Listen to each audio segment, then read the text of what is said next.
In 2006, a teenage girl was house-sitting for her aunt when she was visited by her boyfriend Matt and two classmates, Brian and Tori. The four hung out for a while, and Cassie gave them a quick tour of the house. What she didn't know was that Brian secretly unlocked the basement door before leaving, setting the stage for a sinister plan. Later that night, Brian and Tori returned, dressed in dark clothing and wearing masks. They slipped inside through the unlocked basement door, determined to terrorize Cassie.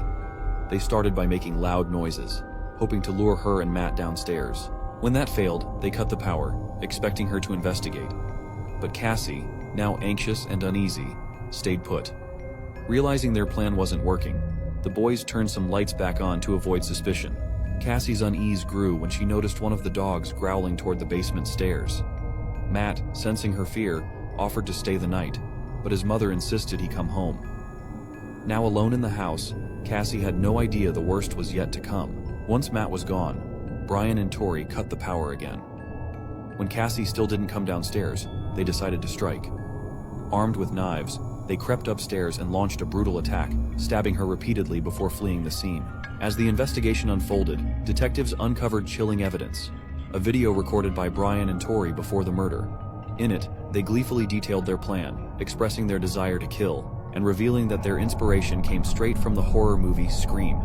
I will never stop talking about this disturbing crime documentary. The scene where they show the police body cam footage of walking into the trailer and seeing all of those dead bodies is just burned into my brain. And the guy accused of this murder spoke with me from prison. I still get messages like this to this day from people who just cannot believe what's happened here. So imagine coming home one morning to find your entire family has been brutally murdered. In a mad panic, you get police on the phone, but when the officers arrive, they turn the suspicions on you. This is what happened to Guy Hines Jr. in Glynn County, Brunswick, Georgia. It was Saturday the 29th of August 2009 when Guy Hines came back from a night out. He had no idea he was about to walk into a brutal mass homicide scene. He immediately started freaking out, and a neighbor called police to get them over there ASAP. Inside this trailer were Guy's 8 family members, all brutally murdered.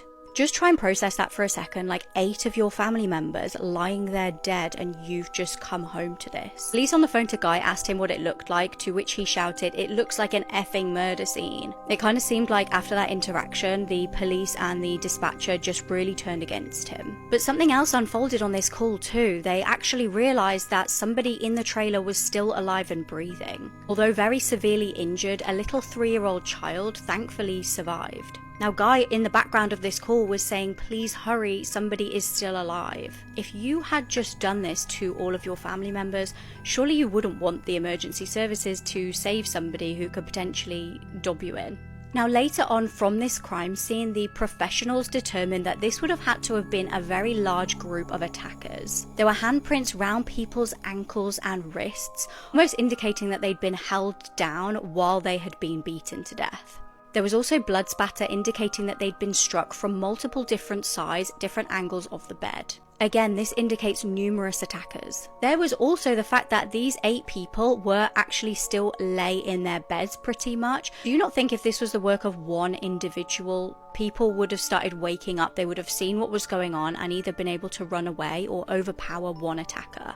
I highly doubt 8 people would have just lay there waiting for their turn to be beaten to death. There was absolutely no physical evidence linking Guy to this mass murder, but there was evidence of a police cover-up. And horrifically, Guy ended up in prison after the jurors admitted to being very confused through the whole thing and just wanted it to be over with. This is the case that I explored in great detail in my first episode of my podcast, The Bourne Investigation. Go and check it out, it's a massive deep dive. I play the 911 call, which is absolutely harrowing, and I also explain the information that Guy has given me while he's been behind bars. The documentary is BBC Life and Death Row Series 1, Episode 2.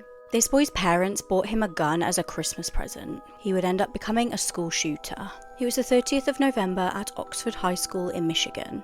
Rumours had been circulating at the school about the potential of a mass shooting, and the school had investigated this. The school published a note to parents stating that they couldn't find evidence of an active threat. A horrific incident had occurred in the November where a severed deer's head was thrown off the school roof onto the playground. Teachers still deemed there to be no threat to students though. The teachers and students had been part of active shooter drills, and the doors had safety locks fitted. Now, just as a side note, when I worked at an American summer camp, as part of my induction, we had to do active shooter drills with real firearms, and I thought it was absolutely horrifying. On the day in question, 15-year-old Ethan Crumbley entered the school armed with a semi-automatic handgun. CCTV captured him firing into the hallways and systematically going from room to room, classroom to classroom, firing at his fellow students. A voiceover on the intercom alerted students to the threat, and several students and teachers barricaded doors.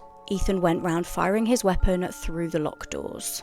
Police received over 100 911 calls and raced to the scene. The entire shooting lasted around 5 minutes, and Ethan callously murdered 4 students and injured 7. Students escaped out of windows and were evacuated to nearby locations. A local woman helped fleeing children into her house. Ethan was arrested unharmed. The victims were 17-year-old Madison Baldwin, 16-year-old Tate Meyer, and Hannah St. Juliana, aged 14. Tate was apparently injured trying to stop the gunman. 17-year-old Justin Schilling succumbed to his injuries just days after the shooting. Now, Ethan was charged as an adult for his crimes, and in December 2023, he was given life imprisonment without the possibility of parole, plus 24 years.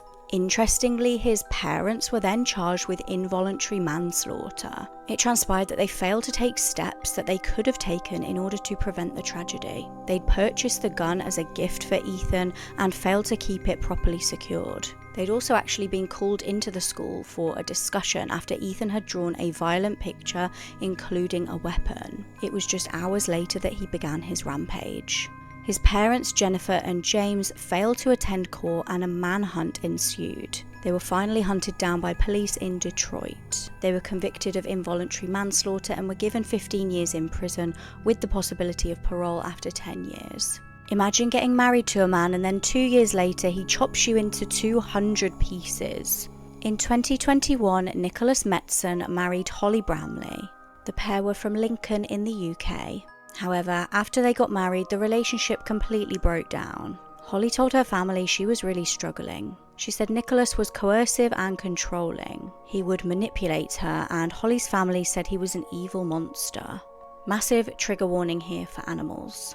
Nicholas was known to punish Holly in sickening ways, such as killing their pet puppy by putting it in a washing machine.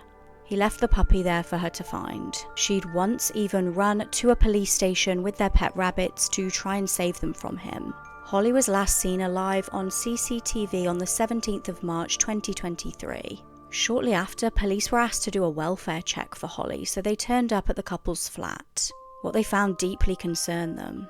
They could smell a strong scent of bleach, and they noticed bloodstains in the kitchen, bathroom and bedroom. When they asked Nicholas where his wife was, he joked that she might be hiding under the bed. He then told them that she'd gone off with a mental health support group. That was when something horrific was discovered. A member of the public spotted plastic bags floating in the river with them. When they were recovered from the water, they found that inside were human remains, including a human hand. They were identified as Holly's remains. Nicholas initially denied having anything to do with Holly's death, but then investigators made some damning discoveries. He'd taken money out of Holly's account and had also Google searched, "What benefits do I get if my wife has died, and can someone haunt me after they die?" He eventually pleaded guilty to her murder and admitted to having cut up her body and kept it in the flat for a week. He then contacted 28-year-old Joshua Hancock to dispose of the body. He paid him to do this. He tried to claim that he was being abused by Holly, and he showed investigators a bite mark on his arm. However, an expert examined the bite mark and stated that it appeared that that bite had occurred while Holly was actually in a headlock. Joshua also pleaded guilty for his part in this horrific crime. Frustratingly, it later transpired that Nicholas actually had numerous convictions against previous partners prior to marrying Holly. He'd been convicted for domestic assault as well as disclosing sexual images and breaching a restraining order. Holly's mum, Annette, spoke in court about how Nicholas had condemned the family to a life sentence of grief. He's actually due to be sentenced today, so I will update you guys in the comments as to what his sentence is. A woman who was burned alive testified at her own murder trial. Judy Malinowski bravely addressed the camera after being burned alive by her ex-partner. She'd grown up in Ohio and had a happy childhood. She was a stunning beauty pageant contestant and was homecoming queen. Sadly though, she was diagnosed with ovarian cancer, and after battling the illness and winning initially, she was told the cancer had returned. At this point, she was a mum to 2 young daughters and she was really struggling.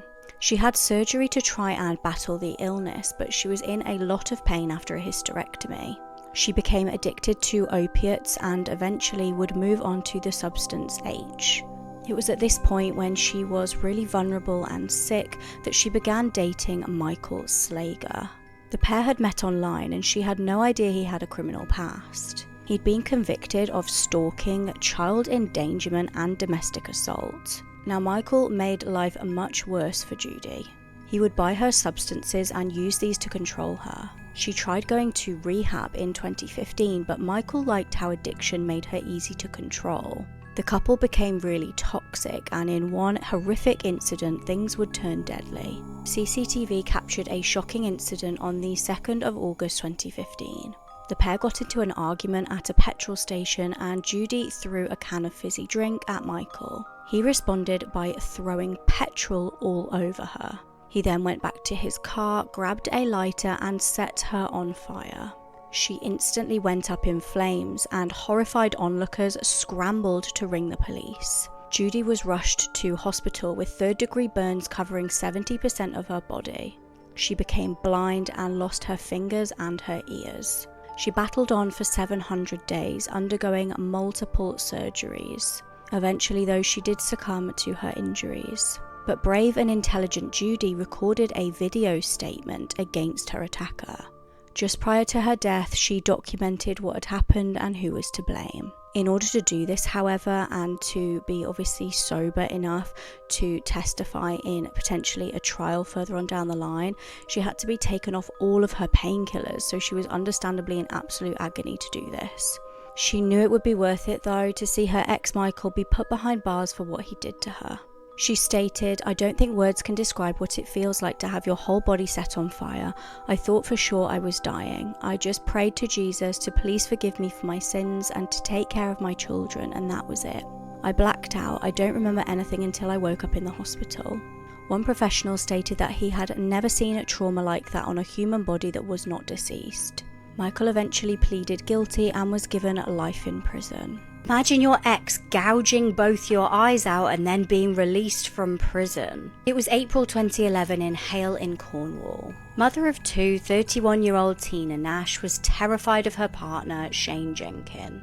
Although their relationship started out normal, he became more and more aggressive, violent and abusive. At a staggering 6'4" and 17 stone, physically she didn't stand a chance against him. Horrifically, she learned from previous beatings that if she put up a fight or screamed or tried to get help, the violence would only get worse. She'd actually been incredibly brave, and in the 12 months prior, she'd reported Shane to police 9 times for DV. In one incident, he'd threatened to burn her house down. However, Shane promised the police to change his ways, and Tina was understandably absolutely terrified to testify against him. She felt totally helpless. Then, one evening, Shane and Tina watched a film that would end up foreshadowing just about the most traumatic event any human could go through. They watched the DVD of 28 Days Later, which included a gory scene of a female with her eyes dangling out of her head. After going to bed, Tina woke terrified. Shane was on top of her, viciously strangling her. She was floating in and out of consciousness while Shane was grabbing at her eyeballs with his bare hands. She tried to stay calm during the horrific attack due to her 13-year-old and 3-year-old being in the house asleep with them. The brutal attack left her with a broken nose and a broken jaw. She then heard Shane say, "Oh my God, your eye is hanging out your head." She desperately begged Shane to get her help, but he didn't. In fact, he kept her captive for 12 hours. He told her she was to blame for the attack, and following the horrific incident, Shane was admitted to a medium-secure psychiatric hospital in Devon. He claimed he was mentally ill when he attacked her. Now, Tina stated, "Shane was not mentally ill when he attacked me. He was not drunk or under the influence of substances. It was a silent, prolonged attack. Shane knows what he did to me that night and he has to live with that for the rest of his life. Tina is now completely blind and will never be able to see her children ever again. Now, Shane was given just 6 years in prison in 2012, but although he was denied parole numerous times, he's now terrifyingly been moved to an open prison just weeks ago. He will be allowed to walk the streets unsupervised, get a job and visit family as early as this summer. Tina's actually started a fundraiser to try and raise money for some security upgrades for her house due to being completely terrified. I will pop it on my profile. This is the horrifying moment right before this journalist was shot dead on live TV. Alison Parker was a budding young journalist from Martinsville in Virginia. She graduated from James Madison University and in 2014 started working on air for WDBJ7's morning show. It was the early hours of the 26th of August 2015 when Alison and her cameraman, 27-year-old Adam Ward, were preparing for a broadcast. The pair worked together quite often, so they were used to doing this. Alison had just celebrated her 24th birthday and was getting back into the swing of work. They had no idea it was the last broadcast they would ever do. They were due to be covering a segment on the 50th anniversary of the Smith Mountain Lake. They were interviewing a woman called Vicky Gardner about this. In the middle of the live interview though, something absolutely horrific would unfold. It was 6:45 a.m. and the interview was underway, being watched by many viewers back at home. During the live broadcast, terrifyingly, a man in black began to approach the women. He was holding a gun. Suddenly, he fired out of nowhere at defenseless Alison. He then turned the weapon onto Adam, the blindsided cameraman. He then also fired shots at Vicky Gardner, who was being interviewed. Now, she was injured, but actually decided to curl up in a ball on the floor and play dead in a desperate bid to avoid further attack. Terrifyingly, the cameras were still rolling as this was unfolding, and it was being broadcast to many people at home. Horrified viewers watched as Alison and Adam lay dead on the floor. The gunman fled, and the cameras were cut by the control room, and the live feed ended. It cut back to stunned journalists in the studio. Now, Kimberly McBroom, who was working in the news studio that day, stated later that she was really confused by what had just happened. She heard the shots but didn't know if it was just like a car backfiring. Police raced to the scene and found Adam and Alison deceased. Vicky was rushed to hospital and thankfully survived her gunshot wound. Now the police knew the hunt was on to find out who on earth had committed this crime and what was their motive.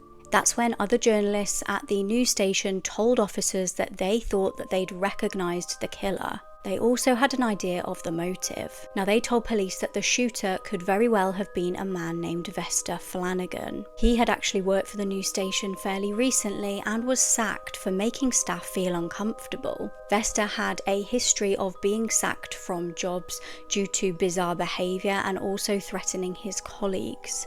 It transpired that Vesta had meticulously planned the shooting in great detail. Shortly after the killings, Vesta posted on his social media a confession. Not only this, he also posted videos of the horrific crime that he'd taken to his Facebook account. Police were on a desperate hunt to try and track him down before he took any further victims. They knew it was a race against the clock. However, before they could get to him, Vesta crashed the vehicle that he was driving and unalived himself via gunshots. Imagine waking up to this in your room in the middle of the night. I have to give you a warning for this case, please don't watch if you're easily disturbed. Now, what makes this case so unnerving is that this man could literally be your relative, your husband, your neighbour. It was 1957 on the Channel Island of Jersey. A young woman waited innocently at a bus stop. Suddenly she was startled by a man coming up behind her and wrapping a rope round her neck. He dragged her to a field and brutally arred her before fleeing. She was traumatised but thankfully still alive. Soon there were multiple victims reporting similar crimes. The women reported that the mystery attacker smelt really musty. Then in 1960, the attacks would become even more horrifying.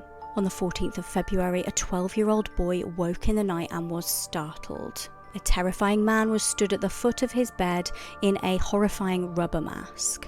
He was also wearing nail-studded wristlets. Like in his initial attacks, the intruder tied a rope around the victim's neck. He dragged the boy into a field and arred him. Shortly after, he broke into the cottage of a woman and her daughter in the middle of the night. It was 1:30 a.m. and the woman was absolutely terrified by the noise of someone entering her home. She grabbed the phone to ring for help, but the intruder had cut the telephone lines. The woman managed to escape and call for help, but by the time she'd got back, the attacker had arred her teenage daughter.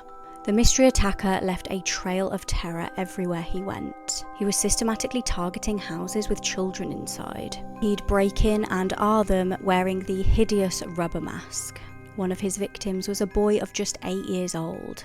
Residents in the local area were understandably terrified. They all feared being the next victim of the man that they were calling the Beast of Jersey. Now, police initially blamed a local fisherman for these attacks off literally no evidence, and it was so compelling that the locals got wind of this and burned his house down. The innocent man left the area, but they knew it wasn't him because the attacks continued.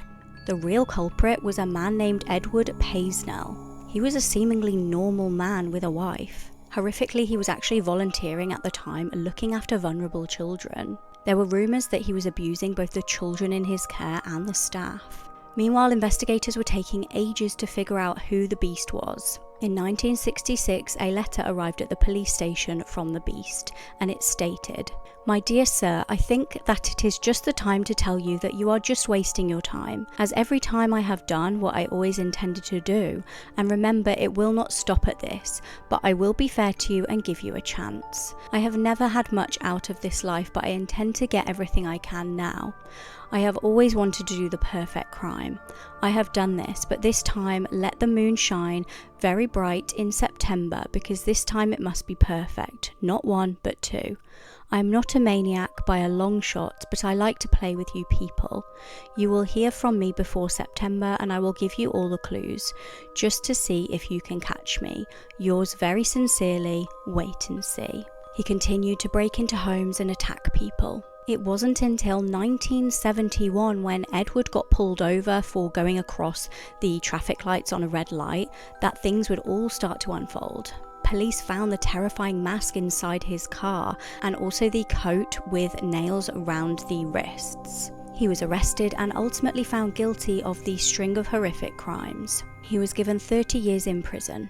He was actually let out in 1991 on good behaviour, but had a heart attack and died shortly after. Imagine being kidnapped and bundled into the boot of a car. Then you hear police sirens and you think you're going to be rescued, only for them to just drive straight past you. This teenager was snatched from her bed in the middle of the night. What happened next is like a real-life horror film. This is the harrowing case of the Cabin of Horror. It was the early hours of the morning on the 15th of October 2018. At around 1 a.m, 13-year-old Jamie Kloss lay asleep in her bed.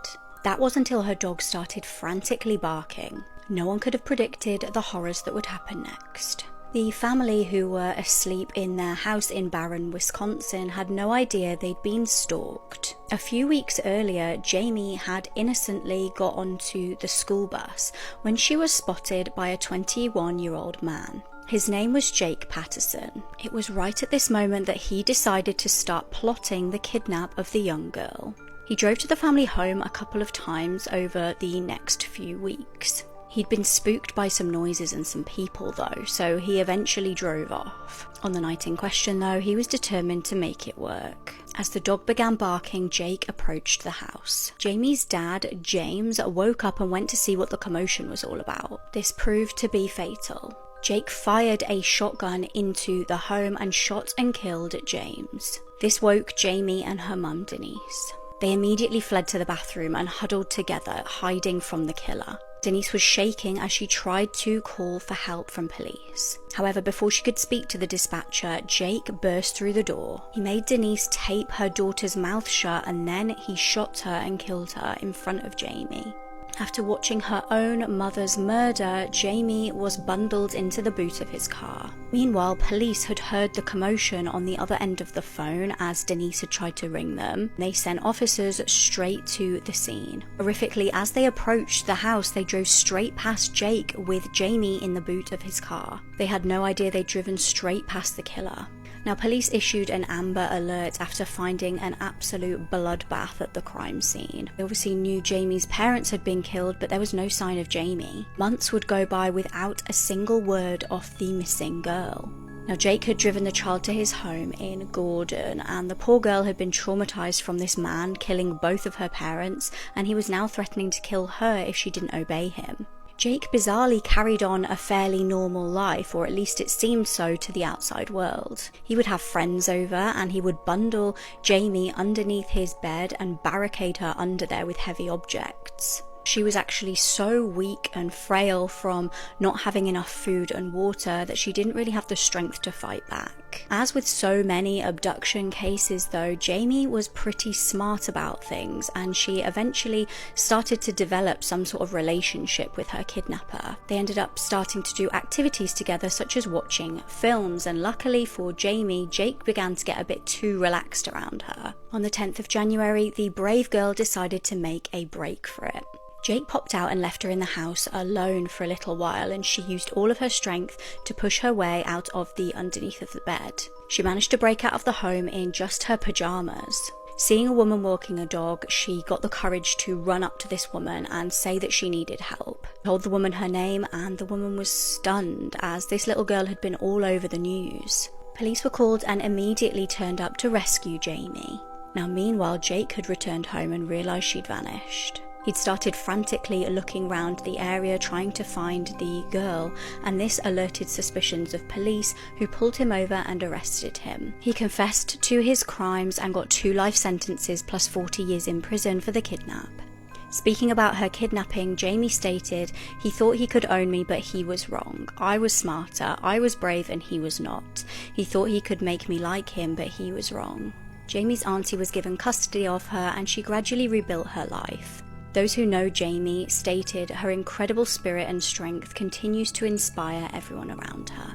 I've chickened out of doing this case so often because I honestly felt like I couldn't handle it, but more people need to know about this because it's quite honestly one of the most sickening cases in the UK. It was Christmas Eve 2008 in Newry, County Down in Belfast. A lovely 81-year-old lady called Mary Rankin lived alone. Now, she was a very proud lady. She always took great care in her appearance, and even though she was getting sort of more and more weak and vulnerable, she still wanted to maintain her independence. Her friends and family really tried to rally round and look after her, even though she was quite a proud lady. She was a very religious lady, and she was just like, I've got my faith and I'm gonna get through this. Unfortunately, as Christmas was approaching, she was starting to feel more and more unwell. Her family were kind of popping in and out to make sure that she was okay and just constantly checking in on her via telephone.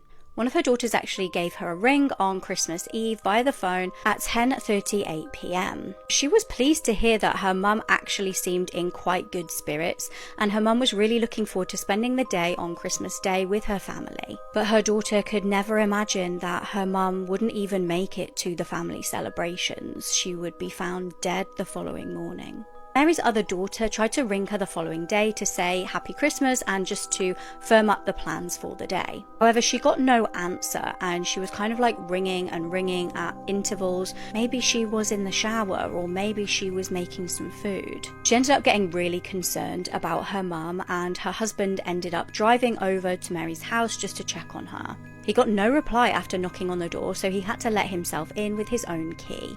Inside, he noticed items scattered all across the floor, like there had been some kind of struggle. Ornaments had been pushed over, and when he entered the bedroom, he was absolutely heartbroken. Mary was lying deceased on the floor. She had no clothes on but a throw covering the latter half of her body. Now, he obviously immediately called for emergency services, and the medical officer determined she had died at least 4 hours prior. She'd clearly been a victim of a horrific attack. She'd had repeated blows to the face. Interestingly, she also had 16 fractured ribs, and it almost seemed as if somebody had tried to perform CPR on her.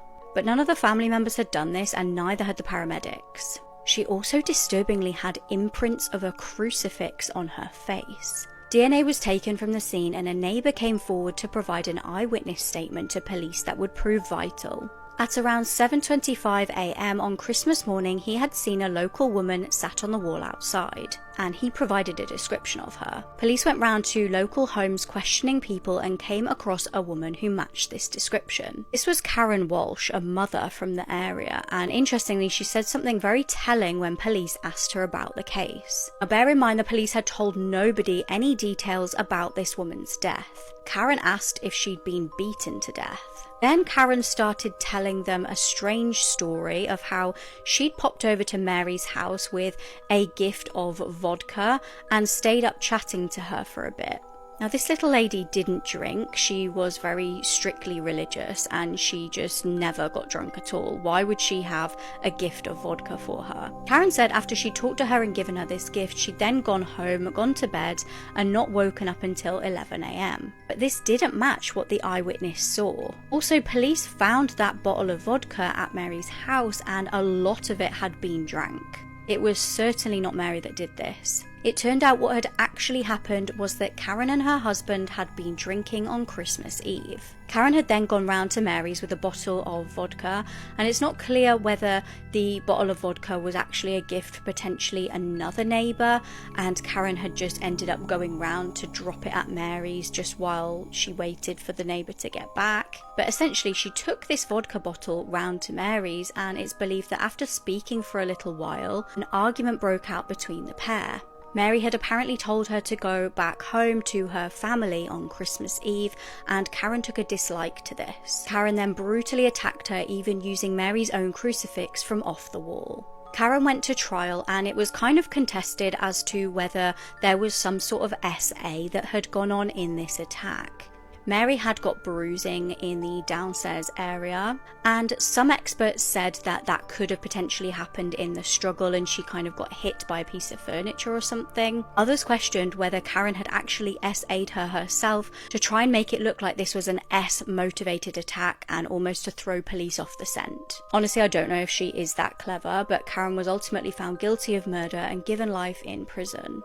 I wish I hadn't researched this case, but it's too late now. The information is burned into my brain. A man literally found a deceased teenage girl, and instead of calling the police like a normal human, he did just about the most disgusting, vulgar thing a human could do. Firstly, I'm so sorry I haven't been posting. I've been so unwell, and as you can hear, I'm still a little bit manly, but we're gonna give it a go today. I've finally kind of got my voice back, so I'm back and I apologise. Amber Niven and Connor Gibson were siblings who had quite a traumatic upbringing. Amber was 2 years younger than Connor, and the pair honestly saw things that no children should ever have seen. Their mum was a victim of DV at the hands of their dad, and he would regularly beat her up in front of the children. At one point, one of the beatings was so bad that she actually was rendered unconscious. Things got so bad in 2008 that thankfully social services had to intervene. This was after severe child neglect caused the children to lose so much weight that they were horrifically malnourished. This led both of these children to crime. They actually had to go out and steal food in order to just survive. Now, like I said, social services did intervene and they removed the children from the biological parents and placed them into foster care. This was with a couple in South Lanarkshire, and it finally seemed like the children were in a stable home. Amber ended up changing her surname to Niven in an attempt for kind of like a fresh start, but Connor decided to keep Gibson. Now, I suppose you might think that because these siblings had been through so much together, it might have actually brought them really close together and they would be kind of like an unstoppable unit. But actually the opposite happened. They kind of grew further and further apart. Now, despite what she'd been through, Amber was actually still really positive. She was a lovely girl. She loved the band Little Mix and was a loving, supportive friend to all who knew her. Her foster family said she kept us on our toes and had the most amazing outlook on life considering the suffering she'd experienced. But unfortunately, the suffering was not going to end there. Although Amber seemed to be adjusting to her new life quite well, Connor was a different story.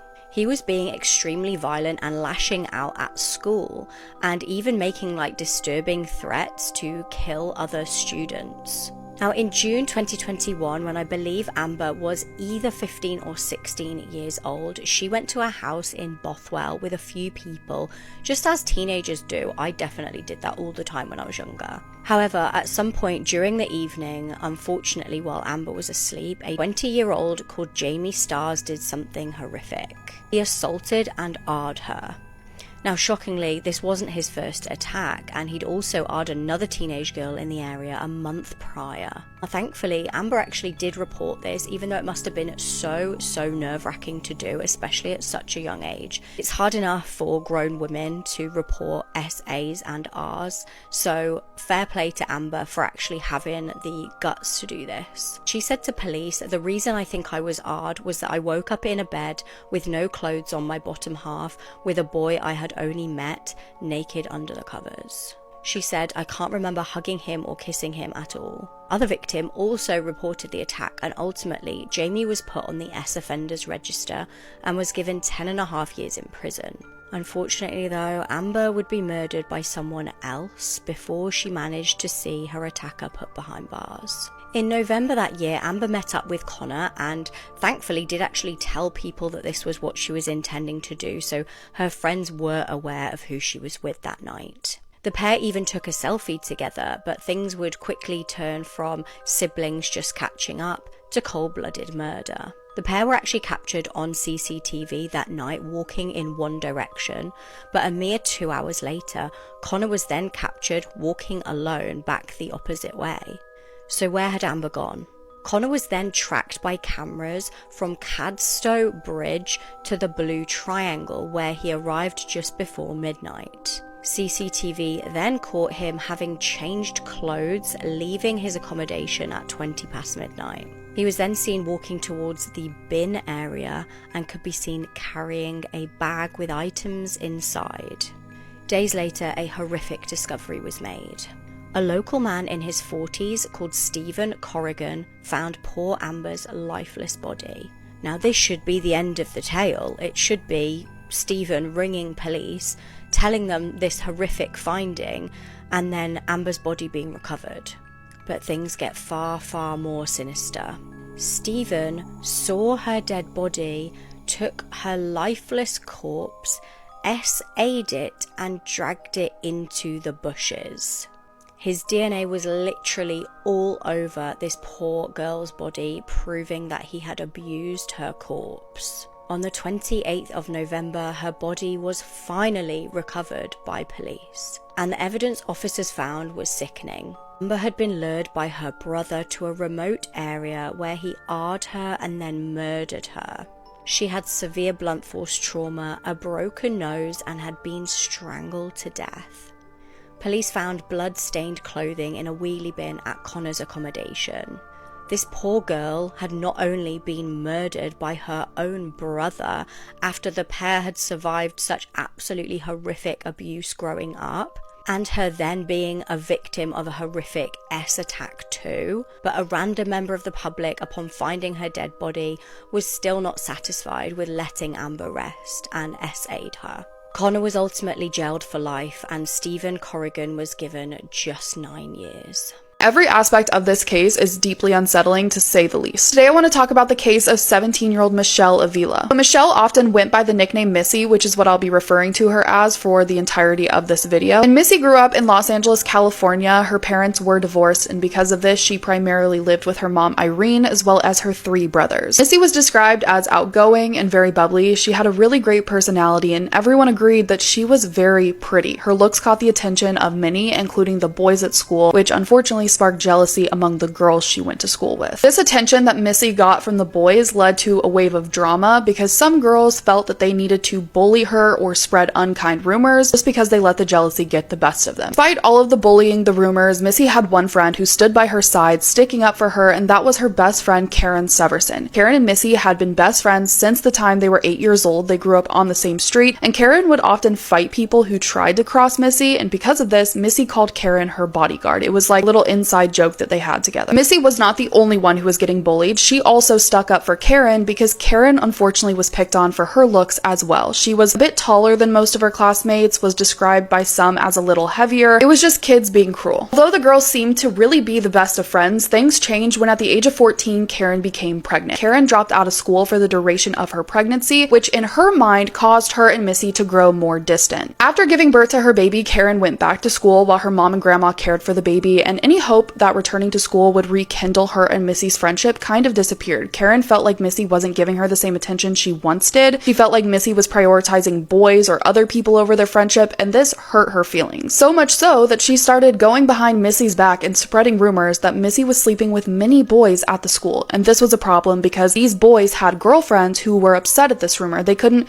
see past the idea that it was likely a rumor, and as a result, they beat Missy up. And Missy was really confused as to where these rumors were coming from. A classmate actually came to her and told her that Karen was the one who started the rumors. Of course, Missy didn't believe it. Despite whatever Karen felt towards their friendship, Missy still believed that Karen was one of her best friends. She didn't think that Karen, the person who once beat people up who tried to make fun of her, was capable of starting these rumors. Fast forward to junior year of high school when Missy began dating a boy named Randy, and their relationship only lasted a month because Randy was constantly partying. Missy definitely hung out with a crowd of people who liked to party, but Randy's constant partying put a strain on their relationship, causing her to break things off with him. It did not take long for Karen to swoop right in and begin dating Randy, her best friend's ex-boyfriend. And the relationship between Karen and Randy seemed to move pretty quickly. They seemed to like each other. They ended up moving into an apartment together that basically became the party spot for all of their friends. It was actually at one of these parties when Karen looked over and saw that Randy and Missy were talking to one another, and then Randy pulled Missy into his lap. Missy, who wanted no part in this, yelled at Randy, telling him to get off of her, not to touch her. She even told Karen that Randy did not seem like a great guy. She should end her relationship with him if he was doing things like this. Karen didn't want to hear it. She didn't want to blame Randy for his actions. Instead, she wanted to blame Missy for the way that Randy acted. And once again, this kind of left Karen feeling like Missy was trying to steal her boyfriend, even though she wasn't. She just continued to harbor this hatred for Missy. At some point, Karen became close with a girl named Laura Doyle. Laura was in the same grade as Karen and Missy. She actually lived on the same street as them. And depending on who you ask, people will say that all three of the girls became very close. However, it really seemed like Laura and Karen acted like they were friends with Missy, and then they'd go behind her back and talk badly about her. And that's kind of what makes this case confusing. Were they friends? Were they not friends? There's a lot of switch up and back and forth between these three girls. More so on Karen and Laura's side, I don't think Missy was aware that her friends were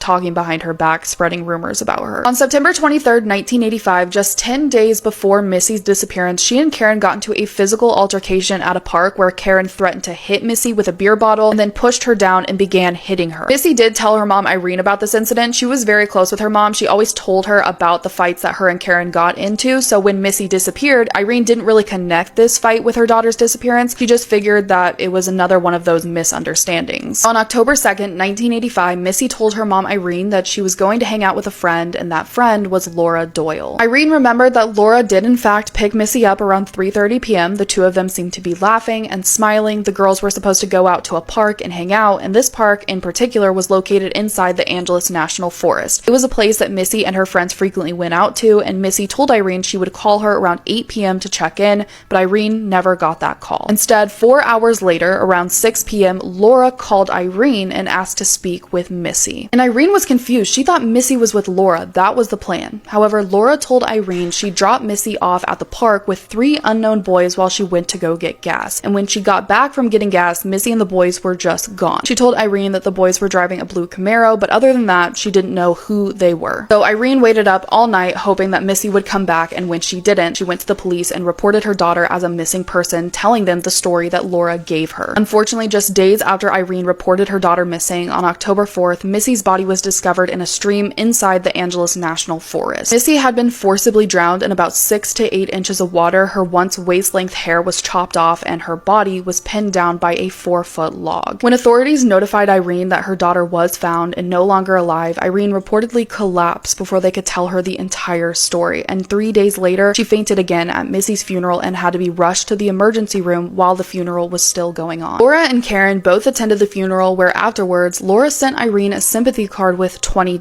Despite the differences that Laura and Karen once had with Missy, both of the girls really came together with Irene, comforting her and doing everything they could to assist Irene in searching for Missy's killer. And Karen became very, very close with Irene. She was like a second daughter to her. She told Irene that she was going to do anything she could do to catch the animal who killed her friend. According to Irene, Karen even moved in with her and her sons for 3 months. She became obsessed with the case while she lived there. She hung up newspaper clippings and pictures of Missy on the walls, seemingly trying to connect the dots. Now, Karen denied that she ever moved in with Irene. She said she just visited the family frequently, but she did visit Missy's grave 2 or 3 times a week. She even began to frequent the location where Missy's body was found, just sitting there drinking beer alongside the stream. Police were trying to track down any lead relating to a blue Camaro in hopes of finding the person who killed Missy. However, 2 years after the start of the investigation, Karen announced that Laura wanted to change her story. That is when Laura told Irene and the police that she lied about the night Missy went missing. She said there was no Camaro, and the truth was she had dropped Missy off near a church to deliver $500 to a drug dealer. She just didn't want to mention the drug dealer and instead fabricated a different lie. So police started to look at this new lead, and while they were doing that, Karen started to tell everyone that she was having visions of an apparition floating over her bed at night, and she believed that these were visions of Missy. During a visit with Irene, Karen gasped and cried out, saying that Missy was sitting on the couch. It was her ghost. She really thought that she was seeing Missy's ghost. By July of 1988, whatever charade Karen and Laura had going on came to a halt when one of Karen's friends, Eva, went to police with a completely different story. Eva said that on October 2nd, Laura did in fact pick Missy up. However, Eva and Karen were following them in a separate car all the way out to the park where Missy's body was later found. She said Laura, Missy, and Karen all got out of the car and started walking into a wooded area towards the stream while Eva stayed behind in the car. According to Karen, the 3 girls walked into the woodline towards the stream and Missy sat down. At some point, Laura and Karen began cutting chunks out of Missy's hair, and then Laura got into the water and told Missy to get in as well. Missy refused, so Karen pushed her into the water, where she says that Laura began holding Missy under, and Karen decided to just walk back to the car while Laura finished drowning Missy. Karen and Laura were both arrested and charged with Missy's murder, and this was shocking to not only Irene, who felt like these girls were trying to genuinely help her and comfort her after her daughter's death, but also to the police arresting them. Because not once during the police's investigation did Karen ever insinuate that she had a deep hatred for Missy. They never thought she was a suspect. She seemed like a grieving friend who was willing to do anything to help. Now, it was believed that the reason they did this was, first of all, Karen was extremely jealous of Missy. She was pretty and popular, and many people felt like Karen was obsessed with Missy. If anyone tried to be friends with her, it was like Karen tried to make sure that didn't happen. It was also said that Laura's boyfriend had recently left her. Irene believed that Karen had planted it into Laura's head that Missy was to blame for her boyfriend leaving her, although Missy didn't have anything to do with that. Both Laura and Karen were convicted of second-degree murder and sentenced to 15 years to life. The jury stated that they were not convinced the murder was planned and rejected the first-degree murder charge. Karen was released from prison on December 9th, 2011 after serving 21.5 years, and Laura was released in December of 2012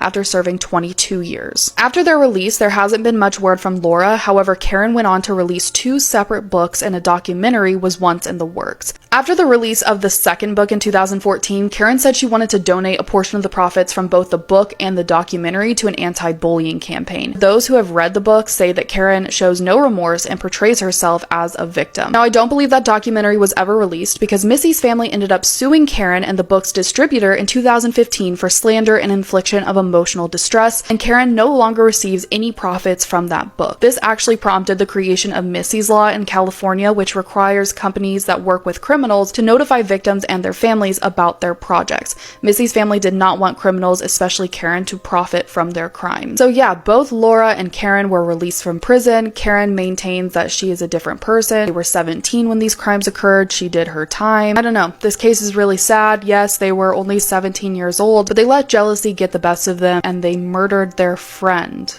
because they were jealous. If you've made it to the end of this video, I appreciate every single one of you for taking the time and sitting down to listen to Missy's story. Let me know your thoughts on the case. I'm interested to hear what you guys have to say. As always, if you have another case you would like me to cover, feel free to comment that as well. Someone actually recommended that I cover this case, so I appreciate that. And as always, I will see you in another video.